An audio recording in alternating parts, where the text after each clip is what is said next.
국민연금 개혁안 현재 사회적으로 뜨거운 이슈이고 또 너무나도 중요한 사안입니다. 국민연금 개혁 논의가 본격적으로 속도를 내고 있는 가운데 국민연금 개혁 방안을 두고 노후 소득 보장과 재정 안정이란 측면에서 전문가들 사이에서도 의견이 엇갈리고 있는데요. 재정 안전을 우선시해야 한다는 의견을 강조하는 전문가를 모시고 저희가 국민연금 개혁 방안에 대한 의견을 들었습니다. 오늘은 이 노후 소득 보장 부분에서 너무 취약한 국민연금 실태를 살펴보고 어떤 방향으로 개혁하면 좋을지 고민해보는 시간 갖도록 하겠습니다. 주은선 경기대학교 사회복지학과 교수 스튜디오에 모셨습니다. 반갑습니다, 교수님. 네, 안녕하세요. 안녕하세요. 네. 국민연금의 개혁에 대한 논의가 이제 다시 급물살 타고 있습니다. 사실 이제 매 정권마다 논의가 되다가 이제 결국에는 이렇다 할 결과물을 내지 못해 왔습니다. 이번 정부에서도 지난해 추진됐다가 또 멈췄고요. 그런데 일단 이 국민연금 개혁 논의가 어디까지가 논의가 됐었던 건지, 왜 멈췄는지, 가장 쟁점적인 사항은 어떤 거였는지 정리를 하고 논의를 이어가도록 하겠습니다. 네. 그러니까 지난 연금개혁 논의의 중심은 국회였는데요. 네. 국회 연금개혁 특위가 1기, 2기, 3기 진행이 됐었고 네. 연금개혁 특위에서 주최해서 이제 시민공론화를 진행을 했었어요. 네. 그래서 시민공론화에서 이제 소득대체율 40% 유지하고 보험료율을 12%로까지 올리는 안과 네. 그러니까 이게 이제 소득 대체율을 유지하는 재정 안정화 중심 방안이라고 그렇게 얘기를 했었죠. 그리고 소득 대체율을 50%로까지 올리고 보험료율을 13%로까지 올리는 이제 뭐 보장성 강화안 이 두 가지가 이제 시민 공론화 과정에서 논의가 됐어요. 네. 그래서 시민 공론화 결과 소득 대체율을 50%로까지 올리고 보험료율을 13%로까지 올리는 네. 보장성 강화안이 다수안이 됐었거든요. 네. 그래서 그 직후에 이게 연금 개혁에 관한 작년 얘기하시는 거죠? 작년 4월이었고 네. 그래서 그 직후에 국회에서 연금개혁 특위에서 연금개혁안을 놓고 협상을 여야가 협상을 했었죠. 네. 그래서 뭐 43%와 뭐 45% 사이에서 이제 논란이 있다가 소득 대체율. 그렇죠. 네. 예, 소득 대체율을 이제 뭐 이재명 대표가 44%로까지 조정하자라는 제안을 했었고 네. 근데 그 지점에서 윤석열 대통령이 연금 개혁에 대한 합의는 다음 국회로 넘기자. 구조 개혁을 해야 한다라고 네. 그렇게 얘기를 하면서 연금 개혁 협상이 종료가 됐어요. 네. 그리고 이제 이번 국회로 다시 와서 연금 개혁 협상이 여야 간에 다시 이루어지고 있는 거고요. 근데 문제는 이제 소득 대체율 40%하고 보험료율 12%한 패키지였는데 네. 이제 보험료율은 보장성 강화론에서 얘기를 했었던 13%로까지 올리는 것으로 네. 일단 재정 안정화 쪽에서도 뭐 이견 없이 그렇게 가기로 합의를 하고 있는 것 같고요. 소득 대체율을 놓고 민주당 쪽에서는 45%, 뭐 네. 44%이 얘기를 하고 있고 네. 여당은 정부 아니었던 42% 네. 혹은 이제 40%뭐 이런 식으로 얘기를 하고 있어요. 어떻게 보면은 작년에 시민공론화 직후에 논의를 했던 것보다 소득 대체율에 관한 이견은 조금 더 커진 것 같은데 뭐 보험료율에 관한 이견은 없어진 그런 상태인 거죠. 네. 그래요. 그러니까 보험료율은 13%로 네. 그 여야간이라든가 시민단체라든가 큰 이견은 지금 없는 거고요. 네. 근데 소득 대체율이 얼마가 되느냐가 가장 관건인 거죠. 그렇죠. 네. 소득 대체율을 이제 45로 할 거냐, 44로 할 거냐, 혹은 네. 뭐 작년에 정부가 제안을 했었던 42%로 할 거냐, 네. 혹은 권영세 대표는 뭐 40%도 얘기를 하고 있는 것 같은데 네. 거기에 대해서 이제 이견이 많이 있는 걸로 알고 그럼 있습니다. 지금은 보험료율이 9%인 거잖아요. 네. 네. 그럼 얼마 동안 단계적으로 올려서 13%로 간다는 거죠? 그러니까 작년에 시민공론화 과정에서 얘기를 했었던 안은 10년에 걸쳐서 10년에 걸쳐서. 예, 네. 4%포인트를 높이는 안으로 이야기를 했었는데요. 네. 예, 구체적인 곧 이제 단계라든지 속도는 뭐 조정이 될 수 있다라고 생각을 네. 합니다. 현재 소득 대체율은 그럼 40%인가요? 그러니까 평균 소득자가 네. 40년 가입을 했을 때 네. 받을 수 있는 게 이제 40%인 거죠. 어. 여기서 평균 소득자는 지금 2025년 기준으로 하면은 네. 약 310만 원 이제 그 정도 됩니다. 그래요. 네. 소득 대체율을 정확히 정의를 좀 해주신다면요? 소득 대체율은 뭐냐면은 네. 우리가 은퇴를 하면 이제 소득 절벽이 닥친다라고 네. 얘기를 네. 하잖아요. 그래서 노동 시장에 있을 시기에 자기가 벌어들였던 네. 소득의 평균을 놓고 봤을 때 네. 자기가 받을 수 있는 연금이 원래 벌어들였던 소득의 몇 네. 퍼센트인가를 네. 나타내는 게 바로 소득 대체율이라는 개념이에요. 네. 그래서 이 소득 대체율은 이제 보장성이 어느 정도인가를 이제 대표적으로 나타내는 지표인 거고, 네. 우리나라는 이제 40년 평균 소득자가 40년 가입했을 때 40%인 거고, 네. 고소득자인 경우는 소득 대체율이 더 낮고요. 낮겠죠. 그리고 저소득자는 소득 대체율을 더 높게 음. 설정을 해서 이제 네. 재분배 효과를 기하려고 하고 있죠. 네. 우리가 88년도에 그 국민연금 이제 납입이 시작됐던 걸로 기억을 하거든요. 네. 네, 이미 받고 계신 분들도 계시지만 한참 부어 나가는 분들도 계실 텐데 과연 네. 내가 낸 거에 얼마만큼 받을 수 있을지 이게 이제 가장 중요한 거 아닙니까? 지금 네. 월급에서 딱 띄어서 가져가고 있는데 OECD 이제 다른 국가들하고 비교를 많이 하는데 네. 이미 연금 제도를 우리보다 훨씬 먼저 시작한 나라들이 더 많은 거죠, 교수님. 그러니까 우리나라보다 먼저 시작한 나라도 많은데 네. 지금 우리나라가 88년에 도입을 했고 네. 지금은 2025년인 거잖아요. 네. 그렇다면 연금제도 역사가 이제는 짧다라고 네. 얘기를 할 하긴 수는 없을 것 네. 같아요. 네. 그래서 이제 연금 받는 분도 늘어나고 있고, 네. 근데 2007년에 국민연금 개혁을 하면서 소득 대체율이 60%였던 거를 몇 년에 개혁했죠? 2007년이요. 2007년에 한 번 한 거죠?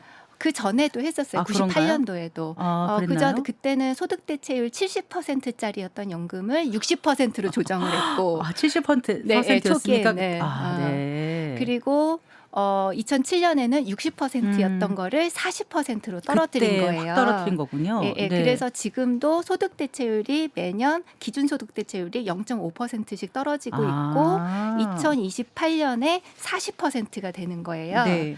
그래서 지금 소득 대체율을 뭐 45%로 하자, 50%로 하자 그 얘기는 네. 어떻게 보면 올린다기보다는 2007년에 떨어뜨렸던 것을 일부 조금씩. 회복한다. 그 정도의 의미가 있는 네. 거죠. 그러니까 88년에 시작해서 2025년이 된 게 짧은 기간은 아니다라고 하지만 다른 OECD 국가에 비해서는 짧은 거죠. 그 그렇죠. 나라들은 보통 우리가 대표적으로 얘기하는 나라들은 어느 정도 됐습니까? 연금 시작한 뭐 게. 독일 같은 경우는 네. 19세기 후반에 도입을 했고, 네.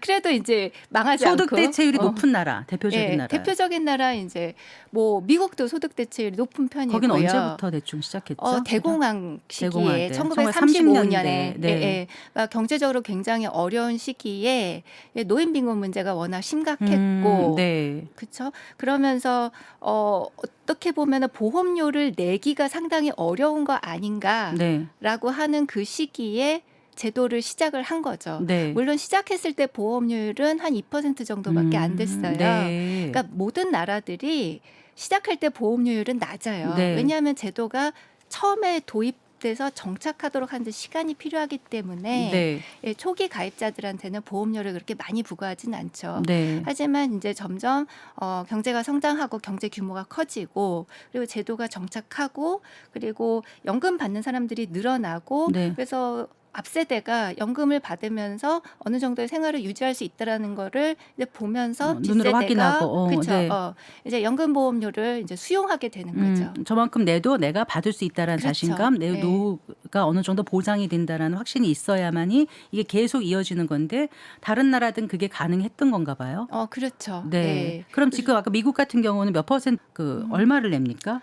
12%를 좀 넘게 보험료율을 내고 그러면 있고 소득 대체율은 소득 대체율은 우리나라랑 계산하는 방식이 네. 좀 달라서 네. 일률적이진 않은데 소득 대체율로 얘기를 하는 것보다는 평균 급여 수준이 네. 2024년 기준으로 했을 때 $1,900 정도 돼요. 네. 네. 그러니까 우리 돈으로 한 270만 원? 네. 예, 그 정도 되는 거죠. 상당히 그러니까 높은 수준이죠. 우리나라 평균 급여액이 어느 정도입니까? 우리나라는 지금 65만 원 정도 됩니다.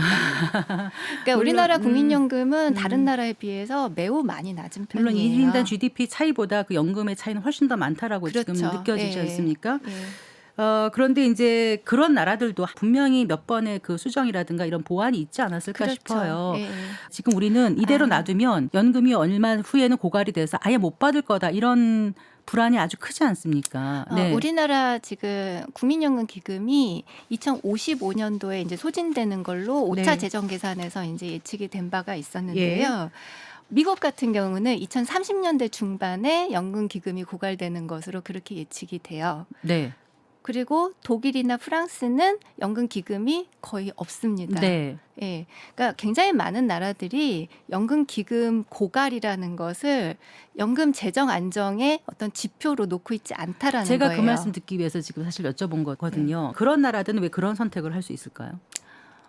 원래 공적 연금 기금은 네. 기금을 쌓아놓으면서 작동하는 방식으로 그렇게 설계되지는 않아요. 네. 대부분 공적 연금들은 원래 보험료를 내면 거의 바로 대부분 이제 급여로 지출이 되도록 그래서 네. 기금을 쌓아놓지 않는 형태로 이제 네. 가는 거고 우리나라가 상당히 좀 예외적인 거고요. 네. 우리나라 국민연금 기금이 GDP 대비 비율로 보면 전 세계 1위예요. 네. 그러니까 굉장히 예외적인 거고요. 이렇게 하는 이유는 그러니까 그렇다고 해서 국민연금 기금을 쌓아놓는 게 너무 예외적이고 뭐 그렇다고 해서 쓸모없는 일이냐 그게 아니고 우리나라는 이제 이렇게 하는 이유가 2040년대 50년대에 이제 고령화 속도가 빠를 때 네. 지출 속도가 빨라지잖아요. 네. 그럼 그 지출 속도에 맞춰서 보험료율을 빨리 올리기가 그대로 올리기가 힘들단 말이에요. 그러면 그거에 이제 보험료율을 조금 천천히 올려도 되게끔 그런 어떤 완충 역할을 해주는 이제 그런 역할을 할 수 있는 거죠 기금이. 그래서 기금이 어느 정도 그 시기에 사용이 되는 게 정상적인 거라고 볼 수 있죠.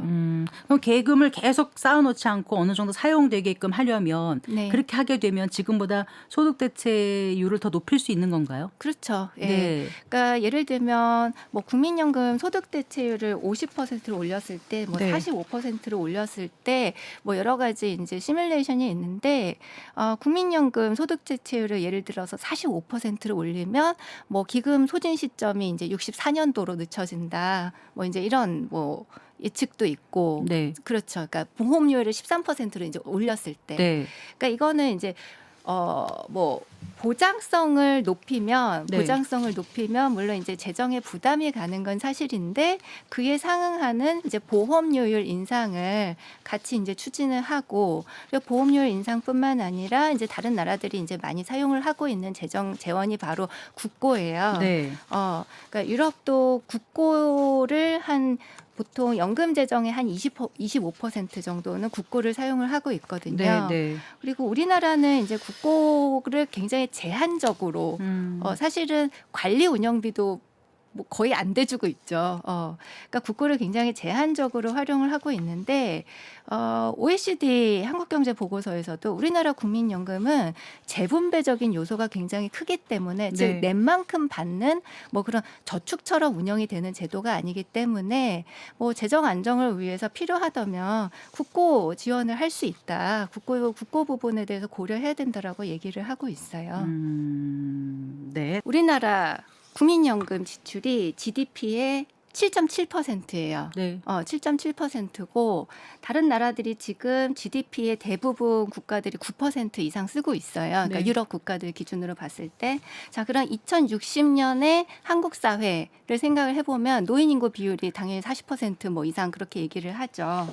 그랬을 때 GDP의 7.7%를 쓰는 지금의 이제 40%를 유지를 했을 때 7.7%고 소득 대체율을 50%로 하면 GDP 한 9%가량 돼요. 자, 그랬을 때 GDP의 그런 9%가량을 국민연금에 쓴다고 그랬을 때 그것이 과도한 수준인가? 이제 우리가 그걸 판단을 해봐야 되는 거죠. 알겠습니다. 현재 이제 여야가 어쨌거나 국민연금 개혁만큼은 미뤄서는 안 된다면서 일단 이제 모수 개혁, 그러니까 가입자가 내는 돈, 받는 돈의 비율을 조정부터 그 논의하겠다면서 뜻을 모으고 있는데 일단 13%로 올리는 거에는 합의가 된 거죠. 뭐 거기에는 이견은 없다라고 알고 있습니다. 네. 근데 소득 대체율이 42, 43 여당, 또 야당은 44, 45 서로 조금씩 지금 달리 가고 있는데 그 1%포인트가 얼마나 이게 영향을 미치는 거길래 이렇게 합의가 되기가 어려운 건가요? 언뜻 와닿지가 않아서요. 저도 사실 1%포인트만큼이 네. 급여 수준이란 관점에서는 사실 1%가 미치는 영향이 그렇게 크지는 않다라고 봐요. 네. 또 정부가 애초에 그 안을 낼 때 그 자동 조정 장치인가요? 네. 그거를 제안을 했어요. 이게 이제 뭘 어떻게 자동적으로 조정을 한다는 건지 청취자분들 이해를 돕기 위해서 어떻게 한다는 건지 좀 알려주세요. 교수님. 인구 변화를 네. 계수로 만들어서 우리나라 같은 경우는 이제 물가 연동을 할 때 네. 국민연금 급여를 매년 물가 연동을 하지 않습니까? 그때 이제 물가 연동을 할 때 인구 계수를 넣어서 네. 그러니까 물가 연동을 덜하게 만드는 혹은 하지 않도록 만드는 이제 그런 장치예요. 쉽게 얘기하면 급여 수준이 인구 구조에 따라서 달라질 수 있게 자동으로 달라질 수 있게 만드는 그런 장치다라는 거고요. 네. 그러니까 당연히 연금액에 원래 물가 상승률을 반영해서 그쵸. 해마다 조금씩 오르고 있지 그쵸, 않습니까? 그쵸. 그게 지금의 현행책인데 인구 구조를 반영을 해서 네. 물가에 국민연금 가입자 수가 바뀐다든가 그쵸. 네. 가입자 수라든지 뭐 네. 65세 이상 인구 비율이라든지 뭐 네. 등등 이런 것들을 계수로 만들어서 네. 물가 연동을 할 때 그 지표를 반영을 하는 거죠. 그래서 인구 고령화 비율을 물가 인상률에서 빼주는 거예요. 네. 자, 그러면은 인구 고령화 정도가 높으면 네. 강하면은 물가 연동을 덜 해주겠죠.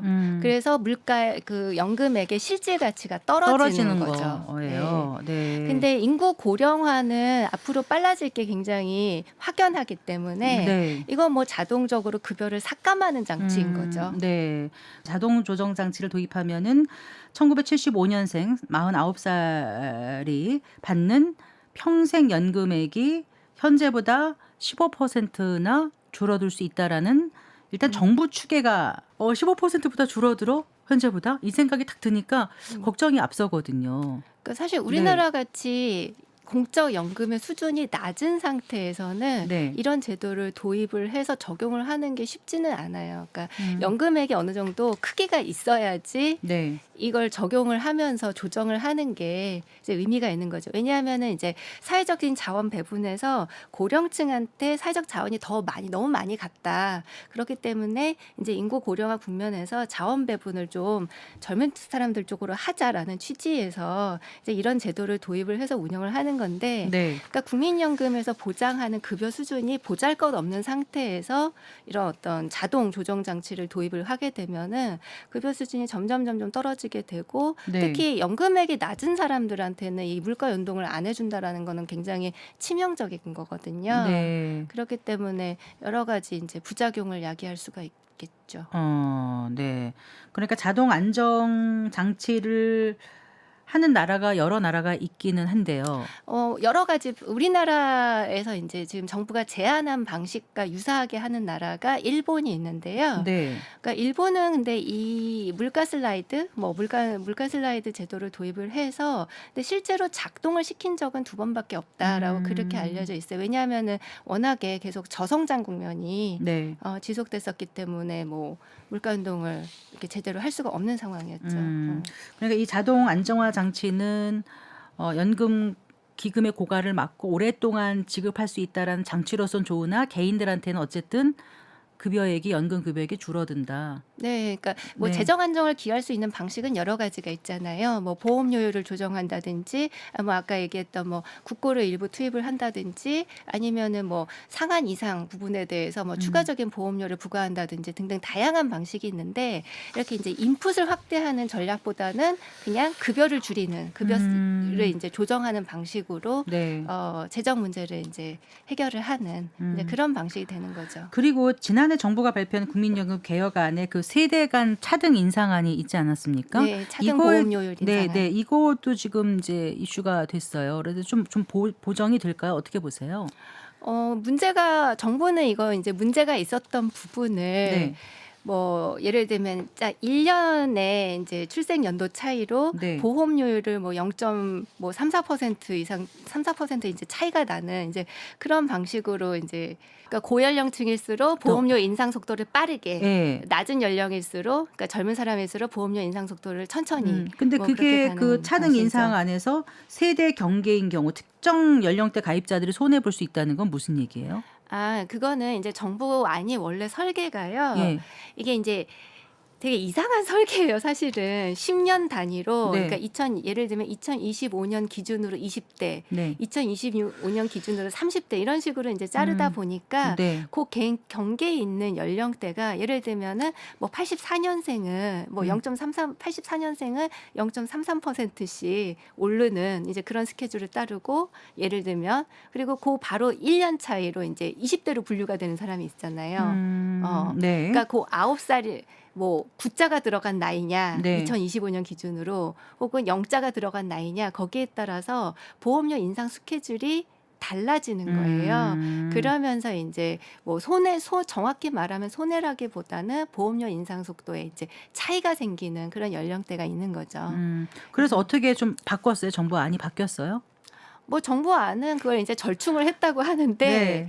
근데 사실 이 세대별 차등 보험료 인상이라는 제도를 운영하는 나라는 아무 데도 없어요. 아무 데도 없고 그러니까 이렇게 하는 이유는 워낙 이제 2007년 연금 개혁 때문에 국민연금 소득 대체율이 떨어졌고 네. 그래서 앞으로 2007년 이후 가입 기간이 긴 사람일수록 네. 급여 수준이 떨어지게 되잖아요. 네, 네. 그러니까 앞에 가입한 사람들은 덜 떨어지고 네. 뒤에 가입한 사람들은 더 많이 떨어지기 때문에 네. 이걸 이제 보완하기 위해서 앞에 있는 사람들은 더 인상률을 높이고 뒤쪽은 네, 좀 예, 낮춰서 이렇게 해보려고 했는데 네. 사실 이제 이렇게 보험료율을 이게 한 15년간 연령대에 따라서 보험료를 조금씩 다 다르게 내야 되는 거거든요. 네. 근데 이런 방식으로 보험료율을 차등화시켜서 운영을 하는 건 너무 복잡하고 이상한 제도고요. 제가 네. 보기에는 사실 공적 연금의 보험료 부담은 어떻게 보면은 이제 부담 능력에 따라서 이제 부담을 하는 거, 그리고 사회 연대 원리에 따라서 부담을 하는 거, 뭐 이런 식으로 우리가 원리를 얘기를 해요.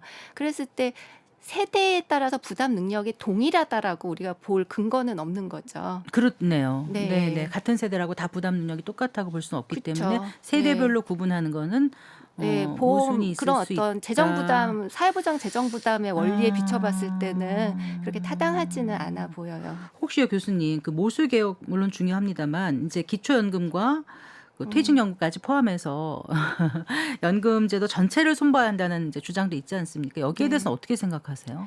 일단 우리나라 국민들의 대다수한테 가장 중심이 되는 노후보장 장치는 국민연금이에요. 네.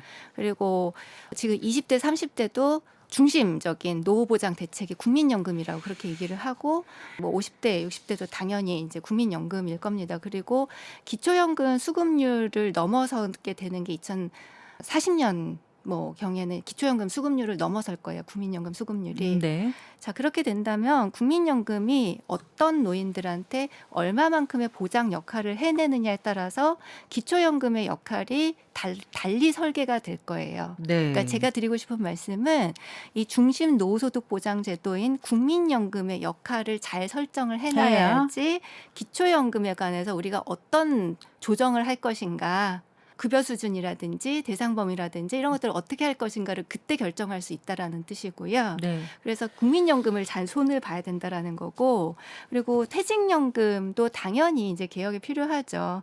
퇴직연금 가입 대상 노동자의 절반 정도밖에 가입을 못 하고 있죠. 그러니까 네. 가입에 있어서도 굉장히 문제가 많고, 뭐 퇴직연금 수급률을 보면은 2022년 기준으로 했을 때 노인의 0.2%밖에 안 돼요. 그러니까 이게 노후소득 보장 제도로 일부러 우리가 만들 필요가 있는데, 그러니까 퇴직연금 비즈니스는 있어도 노후소득 보장으로서 퇴직연금은 아직 제대로 자리를 못 잡고 있는 거죠. 네. 그렇게 하려면 가입에서부터 뭐 운용, 장애연금이나 유족연금의 문제 어떻게 할 건가, 퇴직연금에서 등등 이런 것들을 다 손을 봐야 되는 거죠. 사학연금이나 군인연금 등의 형평성에서도 이제 지금 문제가 제기되고 있는데 이것도 통합 운영한다는 거 다 통합해서 운영하는 게 가능해 보이세요? 저는 현실적으로는 그렇게 가능해 보이지는 않는데요. 네. 그러니까 두 가지 이유가 있어요. 하나는 국민연금 재정 상태가 다른 특수직업연금보다 재정 상태가 좋아요. 네. 자, 그렇게 된다면 이거를 통합한다고 했을 때 뭐 이제 군인연금이라든지 기타 다른 특수직업연금에서 뭐 그런 급여를 주기 위한 어떤 비용을 과연 재정 통합까지 해서 국민연금 가입자들이 같이 부담을 할 것인가? 그 부분에서 동의가 쉽지 않을 거라고 생각을 하고요. 네. 두 번째 이유는 특수직영연금은 사실 노후소득 보장 기능만 있는 게 아니라 이제 실업이라든지 산재 등등 이제 다른 부분에 대한 보장 기능까지 다 통합돼 있는 거죠. 네. 그리고 퇴직연금 부분에 대한 기능도 일부 들어가 있습니다. 네. 그래서 이게 서로 기능이 좀 달라요. 다르기 예. 때문에 그리고 그게 그렇게 바람직한 것인가, 그리고 아. 국민연금 가입자들한테 정말 좋은 과연 것인가, 그 생각도 좀 해봐야 되겠네요. 네, 생각을 해야죠. 네. 청년 세대나 미래 세대는 이게 손해고 고갈되게 뻔하니까 아예 그냥 연금 줄이자 이런 청년들 많은데 이거에 대해서 어떻게 생각하세요, 교수님? 일단은 국민연금 제도가 지금도 수급률은 50%가 넘어요. 네. 근데 국민연금 제도가 수급률이 계속 늘어나고 그래서 연금액이 좀 제대로 올라가서 네. 노후소득 보장 기능을 하게 된다면 이제 사적 부양의 부담이 확실히 줄어들겠죠. 네, 네. 그리고 다른 노후에 대한 그런 불안 정도가 줄어들게 된다면 네. 사실 이제 뭐 그런 경험들을 통해서 수급 경험들을 네. 통해서 이 신뢰가 높아지게 될 거라고 생각을 하고요. 네. 그리고 보험료율 인상이라든지 뭐 급여 수준 조정 이런 것들이 기금 소진 시점을 뒤로 늦추는 효과는 같잖아요. 네. 그러니까 소득 대체율을 45%로 높여도 50%로 높여도 보험료율을 인상을 하면 기금 소진 시점은 뒤로 가게 됩니다.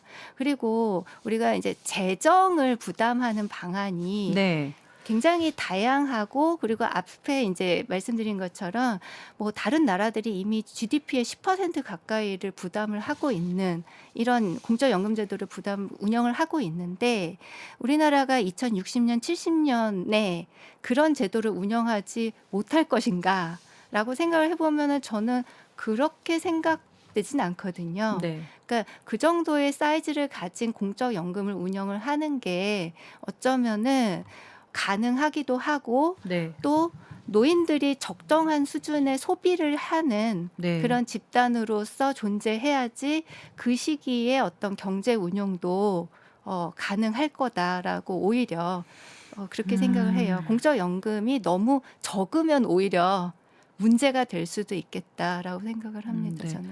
그렇다면 앞으로 남은 과제는 무엇이라고 생각하시는지 끝으로 말씀 부탁드리겠습니다.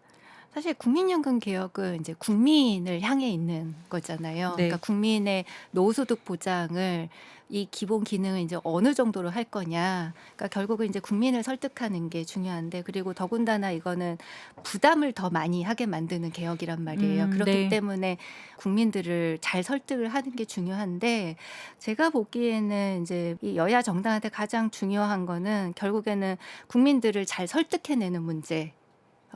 더 부담해야 되는 이유 그리고 민주당 입장에서는 소득 대체율을 높인다라는 게 미래 세대한테 왜 더 중요한지 그러니까 네. 지금 이대로 40% 소득 대체율 유지했을 때 미래 세대의 국민연금 급여는 더 떨어지거든요 지금보다. 네. 이제 이런 부분을 잘 설명하고 그리고 비전을 보여주는 게 중요하겠죠. 네. 그러니까 우리가 그래도 괜찮은 공적 연금 제도를 만들 만한 네. 그럴 만한 이제 경제적인 역량과 네. 사회적인 역량이 있다. 그리고 이걸 장기적으로 부담해 나가는 것이 같이 부담해 나가는 것이 가능하다라는 이제 비전을 국민들한테 보여주는 것이 가장 네. 중요하다고 생각을 네. 합니다. 그렇군. 그리고 거기에 네. 더해서 이제 국민연금에서 사실 또 중요한 이슈 중에 하나가 수급 연령 문제예요. 네, 네. 2033년까지 이제 65세로 조정이 되는데 장기적으로 그럼 65세로 고정하고 갈 것 같지는 않거든요. 네. 제가 보기에는 그렇다라면은 이제 이런 부분에 대해서도 장기적인 비전을 국민들하고 공유하는 작업이 필요하다라고 네. 생각을 합니다. 네, 국민들께서도 나의 미래 또 내 자녀의 미래가 걸린 일이만큼 좀 관심을 갖고 꾸준히 좀 의견을 제시해 주시고 그런 것도 도움이 될 것 같습니다. 네, 오늘 말씀 잘 들었습니다. 고맙습니다. 네, 조은선 경기대학교 사회복지학과 교수와 말씀 나눠봤습니다.